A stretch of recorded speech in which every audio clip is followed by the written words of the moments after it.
But let's get into this thing, man. What do you think about it, man? What do we think, man? First, go ahead. Talk I to me. think I think Bryce Young performance today saved Brock Purdy from getting benched.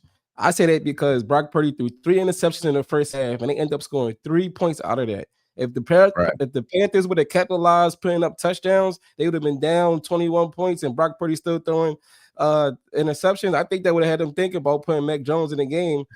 Getting that game would have slipped away from him. So Yeah, I feel like that performance of Bryce Young, and not even just Bryce Young, them not running the ball. They had the ball at the goal line and didn't run the ball once. They did all passing plays, end up turning the ball over, giving it right back to the 49ers. right. So that kind of like saved the game right there for the 49ers and Brock Purdy position. Right. But you said something about those 3 interceptions Brock Purdy threw early in the game, man. It was very detrimental to the team. But I also applaud Brock Purdy for his courage, man.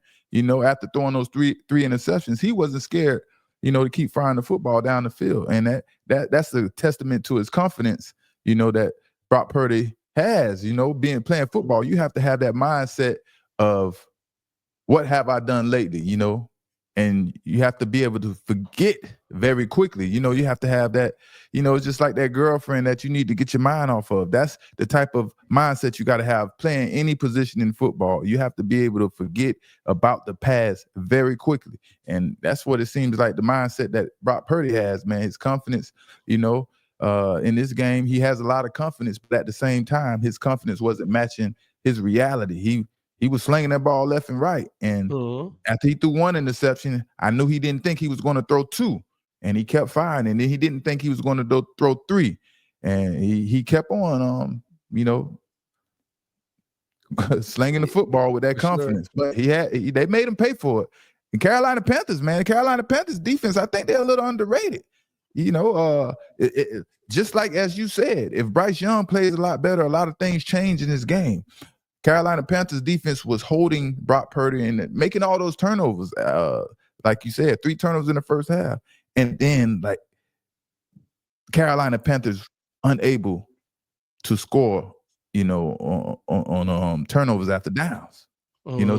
Downs, man. That's one of the biggest momentum swings you can get in the NFL or sports period, man. Turnover on downs, man. That's one thing that you key on in the NFL. You have to be able to smash your team when that happens. You want to make them feel like there is no hope left. So Brock Purdy and the 49ers, they couldn't get that done against the Panthers, man. How as a defensive player, how frustrating is that to you? I mean, you forced 3 interceptions and you're not getting no points. You gotta go right back out there, especially if you got an interception, then you throw an interception right back. Like, damn, I just got you the ball. Like, how is that discouraging for the defense? It's mentally draining. It's very mentally draining, right? It makes you feel like you're putting all your effort and energy into something for nothing, basically, right? Because you feel and understand that your offense isn't really going to contribute much in this game. So you going out there and you fighting, you giving your all, you putting your best foot forward, and your offense turns around and go 3 and out. That does nothing but continue to take the energy, the mental capacity, like it drains the mental capacity out of the defense, and it just doesn't give the motivation that we want to go out there and, have the energy that we need to go out there and play this NFL game, man. And it gets very frustrating. I played on teams where it was all defense. We had to continue to play defense over and over and over to get the football back because this team loved to pass the football. And passing the football is one of the most inconsistent plays, is the most inconsistent play in the game of football. And that's what I had to be a part of. It is just one of the worst experiences that on the defensive side of football you have to go through when your offense just sucks. And it's just like, man, it's a terrible feeling, man. It's a terrible feeling. But I wanted to say, man, it was hard for Bryce Young in this game, and it was hard for him to have vision at times to make clean throws. And it's an issue with these younger quarterbacks in the NFL these days, right? The difference with Purdy, he understands how to maneuver and find ways to get the ball down the field or get the balls to cleanly out of the pocket. Bryce Young quite hasn't figured that out yet. how to operate as a shorter quarterback. And that's causing Bryce Young to struggle right now early in his career. Even taller quarterbacks, 6'1", 6'2", 6'3", sometimes their vision is blurred and interrupted, and they also have to find visions and ways to make the pocket clean so they can get the football down the field. But yeah, man, it's a thing going around with these shorter quarterbacks that I don't like, man. I think it's time to get back to the traditional quarterbacks, the 6'3", 6'4" quarterbacks that are the drop back passes, short quarterbacks, man. Short quarterbacks, they have to have special attributes to have success in the NFL. So if they don't have, and even some quarterbacks that are shorter have special attributes and special traits, but they still can't get it right. It's just so many bumps in the road that a shorter quarterback has to overcome to be successful. And I think the NFL scouts just has been doing a horrible job when it comes to evaluating these shorter quarterbacks and bringing them in the NFL, man. Starting with the Bryce Young, you got the Kyler Murray currently at Arizona Cardinals, Zach Wilson, it turns around and being a top bust, picks right there.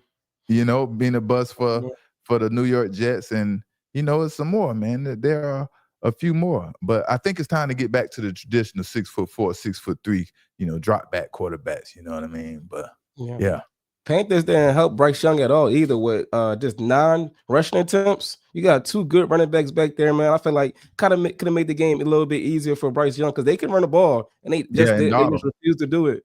Yeah, they have they have a really good team overall everywhere in all the positions, in each position. They definitely can do upgrade at some of those positions. It was just like Bryce Young was making too many mistakes in my eyes, or like I said, his vision was getting, interrupted where he wasn't able to make passes. Like him and Tutorial, he was, they couldn't connect. And they was off too many times in this game, and that should be his main target, being that he was the, top 5 pick or the top 10 pick for the Carolina Panthers. And they weren't on the same page for about 3 plays. 3 plays, the ball. One of the plays, they got intentional grounding, and I didn't even realize you could get intentional grounding because you threw the ball to the left. Bryce Young threw the ball to the left when he thought Tutorial was about to break to the left, and he broke to the right. So, intentional grounding is no one is in the area, and it's like, wow, that was something I kind of learned today. It was like, how is that intentional grounding? It was just a miscommunication. But the rules are the rules. Another part of that too. I think the ball was tipped, and I think that with the ball was tipped, refs missed that. Yeah, the refs definitely missed that was that. Another part too. Yeah, man, the refs definitely missed that, and we'll hear the NFL talk about it tomorrow. Like they missed the call and blow the call, But it started to look like late in the third quarter, the Panthers were about to make a big turnaround, man, and beginning to get things going in the second half. And late in the third quarter, but then that got halted. Man, by another interception from Bryce Young, man, and it was just like that was the tempo or the temperature of the game, pretty much, for the Carolina Panthers, man. And the first half, man, it was just bad. It was beyond bad in the first half, and Bryce Young started getting the rhythm in the second half and started driving the ball at least, but he couldn't finish the deal. He couldn't, get this team over the hump and get more than one touchdown, man. They only got that one touchdown. It was crazy.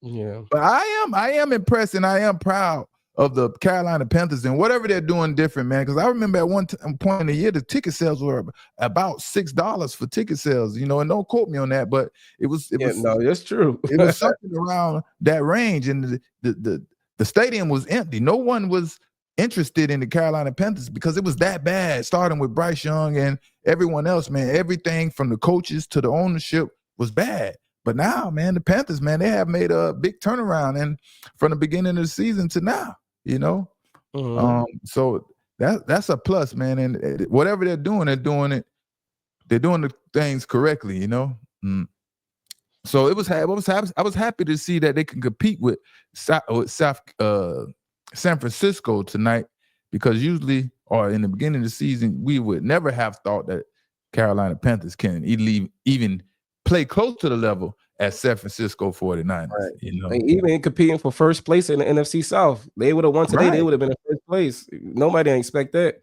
right, yeah. Um,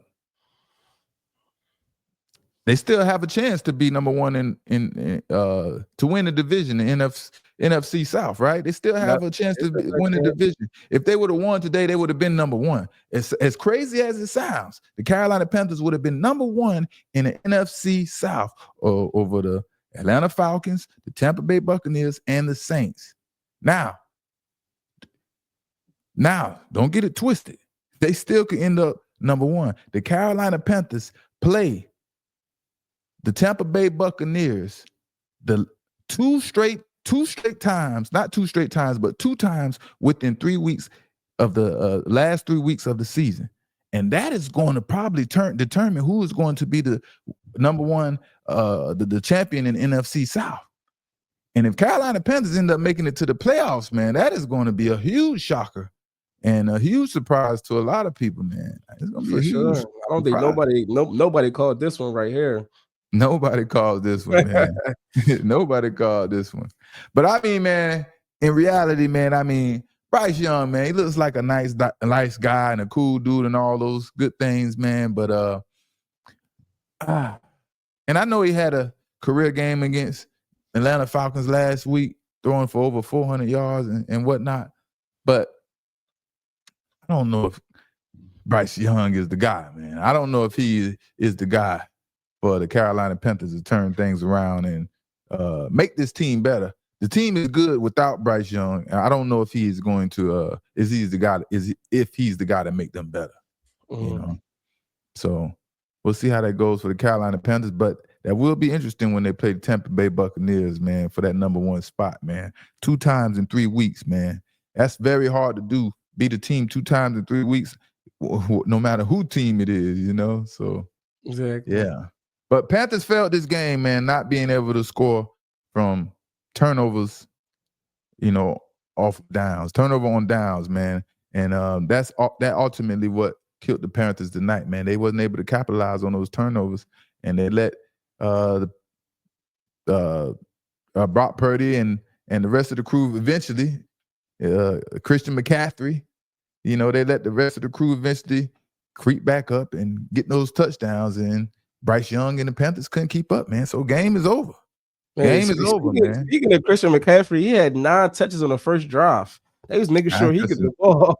Yeah, because that's their bread and butter, man. And Brock Purdy feels very confident and comfortable throwing the football to Christian McCaffrey, man. And 24 carries for 89 yards, 1 touchdown for Christian McCaffrey. I forget how many yards he had receiving. George Kittle was 53. The high man at receiver. How many yards he had at receiving? Yeah, 53. 53. Yards there it is, right there. 53 yards receiving. So he had over 100 yards total for the day. George Kittle, who was mainly Brock Purdy's favorite target, 78 yards total, 6 receptions. And then Brock Purdy, man, not one of his best games, or a game that he would love to forget about. And the 3 interceptions is what sticks out the most for Brock Purdy. And then we got the Carolina Panthers, Bryce Young, 169 yards total. Most of those yards came in the second half. Terrio McMillan, only 35 yards on 2 carries. Like you said, him and, like I said earlier in the show, Bryce Young and Tech McMillan, they couldn't get on the same page for a lot of those passes, and it ended up his production ended up paying for it. But one of the key stats that I forgot to mention in this game that was also costly is, you know, that Bryce Young, can anyone guess how many yards passing Bryce Young had in the first half? Please, someone tell me. I think it was like 28 or something like that. You guessed it right on the head. 28 yards passing in the first half for Bryce Young. How bad is that? Me, you, or anyone in the chat can get that done.